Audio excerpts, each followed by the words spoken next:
sa mga katambay sa digital na plaza ng katotohanan. Ako ang inyong gabay sa kasalimuot ng mundo ng politika. At ngayon, pag-uusapan natin ang isang balitang mainit pa sa bagong butok pandesal at paglipat ng Senado ng impeachment hearing ni Vice President Sara Duterte sa June 11, 2025. Bakit kaya? Ano ang nasa likod ng desisyong ito at bakit parang pelikula itong politikang ito? May plot twist, may suspense, at may mga bida at kontrabida na hindi mo inaasahan. Kaya mga kaibigan, ihanda ang inyong popcorn, kape, at kung ano man ang inyong hinintay para sa ilang mga minuto na ito ng katotohanan, kwento at konting biruan. At bago natin simulan, i-click mo na yan, subscribe button, i-like at i-comment ang inyong opinion. Gusto ko rin malaman kung Team Sara kayo o Team. Ewan ko, sino pa ba? At kung gusto ninyong suportahan ang aming content, magpadala ng super sa YouTube para naman may pangkape kami habang inilalantad ang mga sikreto ng politika. Kaya nga mga kaibigan, ayon kay Senate President Chis Escudero, inilipat ang pagdinig ng articles of impeachment laban kay Vice President Sara Duterte mula June 2 patungong June 11, 2025, alas 4 ng hapon. Pero teka, bakit kailangan ilipat? Hindi ba parang teleserye ito kapag akala mo malapit na ang climax, biglang commercial break? Seryoso na, ang rason daw ay dahil sa pagtutulak ng Legislative, Executive Development Authority Council o LEDAC na maipasa ang 12 na prioridad na panukalang batas bago ang sinige adjournment ng ika-19 ng Kongreso. June 19. At hindi lang yan, may 200 presidential appointees pa na kailangan suriin ng bicameral commission on appointments. Parang buffet ng trabaho sa Senado Di ba? Lahat gusto nilang tapusin bago magbakasyon. Pero mga kaibigan, hindi natin pwedeng baliwalain ang konteksto. Si VP Sara, anak ng dating Pangulong Rodrigo Roa Duterte, ay naharap sa impeachment complaint na inendorso ng 215 na kongresista noong February 5, 2025. Ang mga akusasyon, culpable violation ng Constitution, betrayal of public trust, at pasok ang drama, unexplained wealth. Ang tanong, matibay ba ang ebidensya o ito isang political vendetta? Kung titignan natin ang timing, parang may kakaibang choreography ang politikang ito Bakit ngayon pa, ilang buwan bago ang midterm elections ng 2025 at bakit si VP Sara nakilala sa kanyang matatag na paninindigan at malakas na base ng suporta? Ang target, ang impeachment na ito, ayon sa ilang analista, ay hindi lamang tungkol sa mga parata, kundi isang strategic move bago ang 2028 presidential elections, kung saan si Sara ay itinuturing na malakas na kalaban. Kaya ang tanong ko sa inyo, ito ba'y tungkol sa hustisya o tungkol sa political na survival? At kung ikaw ay si Vice President Sara Duterte, paano mo harapin ang ganitong pagsubok? Isang babaeng kilala sa kanyang tapang mula sa pagiging mayor ng Davao City hanggang sa pagiging pangalawang pangulo ng bansa. Noong May 3, 2025, sinabi ni Sara na at peace na siya kahit ano pa ang resulta ng impeachment trial. Guilty or acquitted, I'm ready. Parang linya ng isang blockbuster movie, di ba? Pero teka, kilalanin natin si Sara. Siya ba ang babaeng hindi natatakot magsalita ng kanyang salubin kahit pa makabangga ito ng mga makapangyarihang bilang mayor ng Davao, napatunayan niya na kaya niyang pamunuan ng isang lungsod na may disiplina at malasakit. At bilang vice-presidente, hindi siya nagpatinag sa mga kontrobersiya like the issue of confidential funds na ngayon ay ginagamit laban sa kanya. Kung iisipin mo, parang si Sara ang superhero na laging may kontrabida sa bawat kabanata.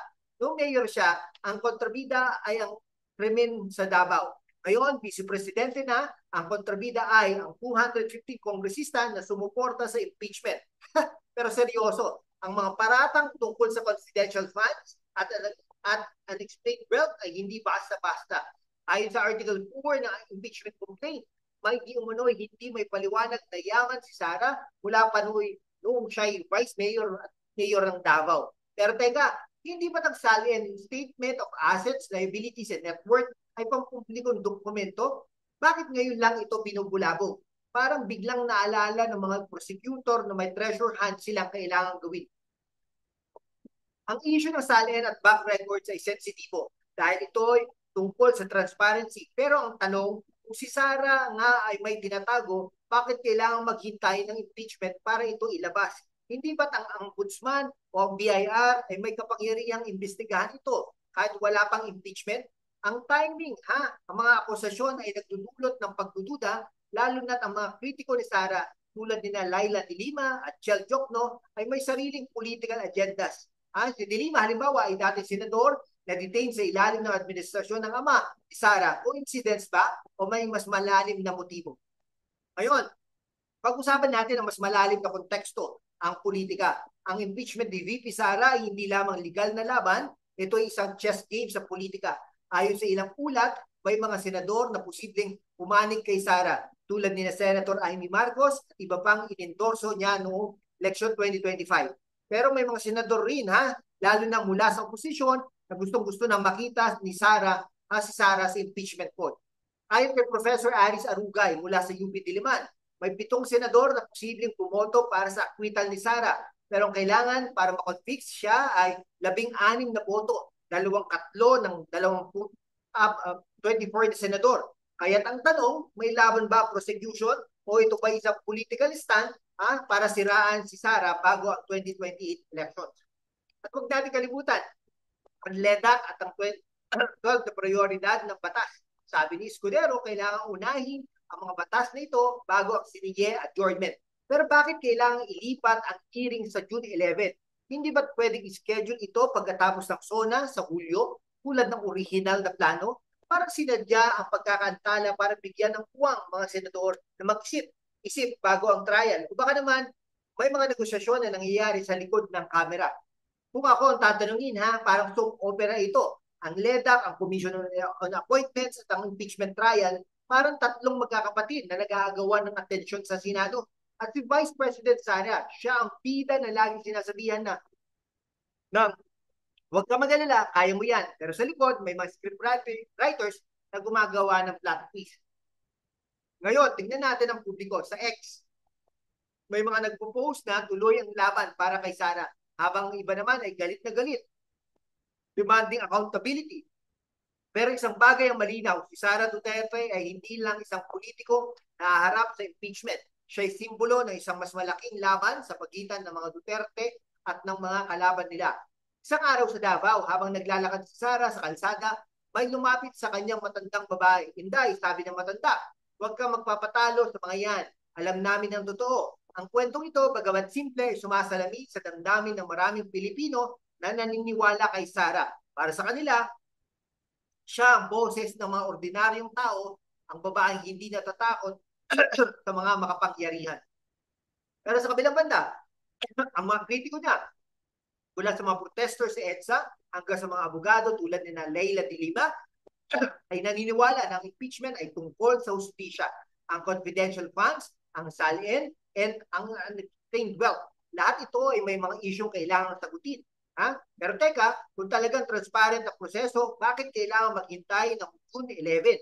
Hindi ba't pwedeng simulan agad ang trial para malaman ng publiko ang katotohanan? Ang impeachment ay hindi lamang tungkol kay Sara. Ito'y tungkol sa estado ng demokrasya sa Pilipinas. Ayon sa East Asia Forum, ang paggamit ng impeachment bilang political tool ay nagdudulot ng panganib sa konstitusyonal na integridad. Kung ang impeachment ay ginagamit para siraan ng isang politikong may malakas na suporta, ano ang mangyayari sa tiwala ng publiko sa sistema? At kung si Sara nga ay ma-acquit, paano ito makaka-apekto sa kanyang 2028 presidential bid? Kaya mga kaibigan, ano ang susunod para kay VP Sara Duterte? Ang June 11, 2025 ay hindi lamang isang petsa. Ito'y isang yugto ng mas malaking kwento ng ating bansa. Si Sara na nananatiling kalmado sa gitna ng bagyo ay nagpapakita ng tapang na hinintay natin mula sa isang leader. Pero ang tanong, sapat ba ang tapang nito para malampasan ang political storm na hinintay natin? Kung nagustuhan ninyo ang talakayang ito, huwag kalimutang mag-subscribe, mag-like at mag-comment sa baba. Ano ang inyong opinion? Team Sara ba kayo o may iba kayong pananaw? At kung gusto nyong suportahan ang aming content, magpadala ng super sa YouTube. Kahit maliit, malaking tulong yan para ipagpatuloy natin ang paghuhukay ng katotohanan. At bago kami magpaalam, isang huling biro. Kung ang impeachment ay isang laro, si Sara ang player na may +10 courage at +5 charisma. Pero ang Senado, parang dungeon master na laging nagbabago ng rules. Hanggang sa susunod mga kaibigan, manatiling nakatutok, manatiling kritikal, at manatiling Team Sara or not. Ikaw ang bahala. Salamat at magkita-kita tayo ulit.